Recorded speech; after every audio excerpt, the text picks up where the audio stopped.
Courtsplaining Rap Beefs, Knights to the Rescue, and Porque no los dos.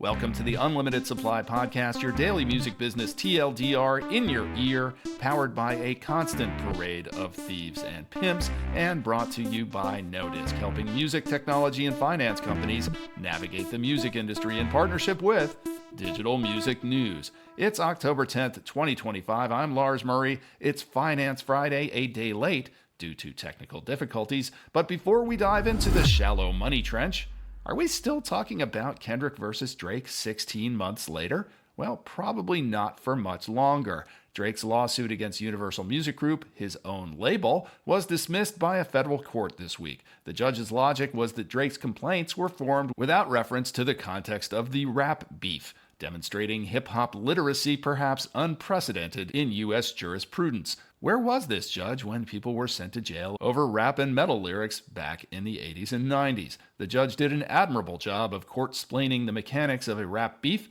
a lesson that Drake probably needed before this whole thing erupted and he took the big L, and Kendrick played the Super Bowl. More NFL in a minute. Murray Stassen has the coverage at Music Business Worldwide. It's been a big week in Latin music. Billboard dropped its 2025 Latin Power Players list. Too many folks to mention here, but topping the list was Nir Seroussi of Interscope Capital Miami. While Nir Seroussi doesn't have Bad Bunny on his roster, he does have J Balvin, Karol G, and Xavi on his roster, which is more than enough to sustain an enterprise. The whole list, of course, is over at Billboard. Did we say NFL? Did we say Bad Bunny? Well, the other big story this week, of course, in Latin music is the continued manufactured controversy over the NFL having chosen Bad Bunny to play the Super Bowl halftime show. Also over at Billboard, Leila Cobo posted an opinion piece that says basically, it's not about politics, it's about Spanish language. To which I can only say, porque no los dos? Cobo says anti-Spanish bias exists on both sides of the aisle, which is no doubt true in her lived experience. I wouldn't presume to question that, but outside of South Florida, I think it's safe to say that folks who are triggered into a frenzy by Spanish speakers probably tend to tilt in one direction. And when I say one direction, I mean right. Now let's dive into the shallow money trench where thieves and pimps run free. Maybe if all the Bad Bunny Super Bowl haters had things translated into their own language, they might be a little bit more understanding of the world they live in and why Bad Bunny makes so much sense as the Super Bowl halftime entertainer. All they need to do is go over to Billboard and read Elizabeth Dilts Marshall's breakdown of the situation translated into that other universal language, money, dinero. Money? English? Porque no los dos? Marshall does a little post-analysis of previous Super Bowl headliners who, while they play for free, tend to win big. Kendrick streams alone were up 60% last year after he appeared, and Marshall, or EDM as we call her around here, does some projections as to how Bad Bunny will likely fare this coming February. Spanish, English, money, in any language, the NFL knows its business, and if that means the Super Bowl halftime headliner is singing in Spanish, that's no accident, as the NFL sets its sights on the rest of the globe. Speaking of other places on the globe, a couple of white knights have decided to voice their concerns about how the UK's Performing Rights Society, PRS, handles their earnings. Complaints about PRS's high admin costs are not coming from some obscure manager or pencil-pushing accountant. Nope, the knights are coming to the rescue, and when I say knights, I mean real knights, actual knights, Sir Paul McCartney and Sir Elton John. Apparently, they've mounted their mighty steeds in support of PRS handing over a larger share of the booty to the folks who earned it. With such an array of Camelot's finest assembled against it, I have two words of advice for PRS. Run away! Well, while we're rolling into the Q3 earnings season, that means it's time for companies in managed decline to announce their layoffs to get ahead of that potentially testy earnings call. And when I say in managed decline, I mean radio.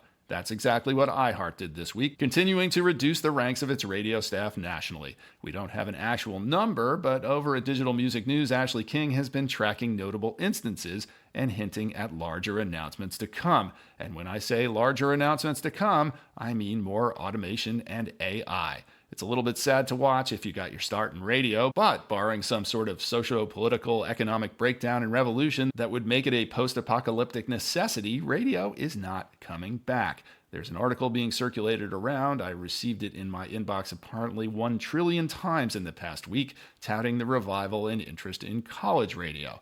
Well, maybe being in college radio. There's an old saying that goes back at least 40 years to the heyday of radio. There are more college radio DJs than college radio listeners. So, for everybody getting excited about this revival, understand that the formula for listenership in college radio is as follows.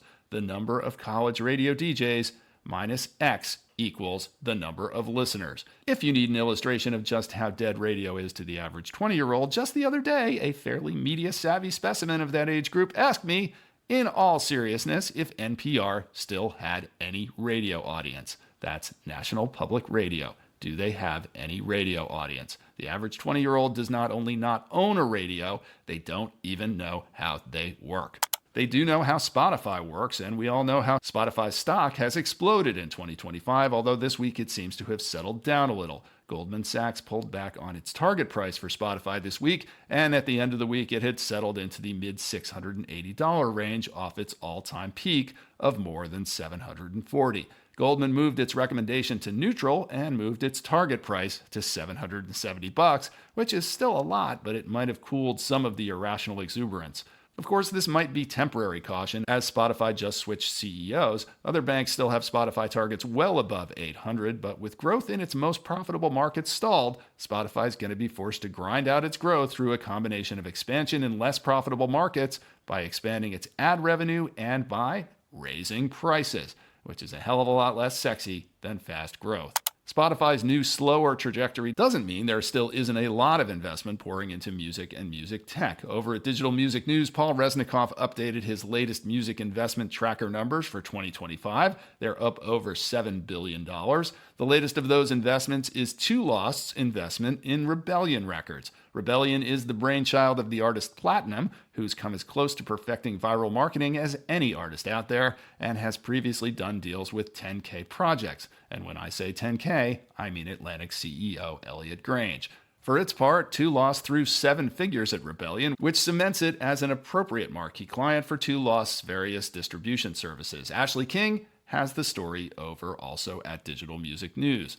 And finally, congrats to old friend Jeremy Holley, who exited Nashville's Flightview agency a few months back. Jeremy has emerged as one of the 3 principal partners in a new music company called By Design.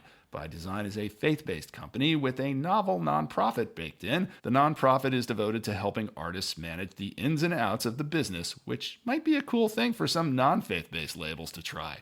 And that's another Finance Friday. Support for Unlimited Supply comes from Hangout.fm. Hangout by Turntable Labs is the new social listening platform where users connect, discover new music, and play over 100 million songs with their friends and family. Our Unlimited Supply song of the week is called Sweet Thing by the Boston singer-songwriter who calls herself Senseless Optimism. She had me at the band name, but the song is a compressed little gem. Call it Bedroom Power Pop. Check it out at the Unlimited Supply playlist at Spotify and Amazon Music. If you like what you hear, please hit that follow button wherever you get your pods. I live for your praise and encouragement in person, but it helps a lot more if you drop us a rating and or a review on Apple Podcasts, YouTube, or Spotify, and tell a friend or 3. Preferably 21 times, because according to marketing whiz Susie Schultz, it now takes not 5, but 21 times for anything to sink in. Links are in the show notes, but you can also visit unlimitedsupplypod.com to sign up for our newsletter, to tell us what you think about the show, to suggest feature ideas, to feed us info, to feed us lunch, to call us out on our dubious assertions, and to tell us what we're missing out on. In the words of the great philosopher Eduardo Rivadavia, don't let your short-term greed get in the way of your long-term greed. And remember, in this business, no conflict means no interest. We're off Monday for the holiday. See you Tuesday.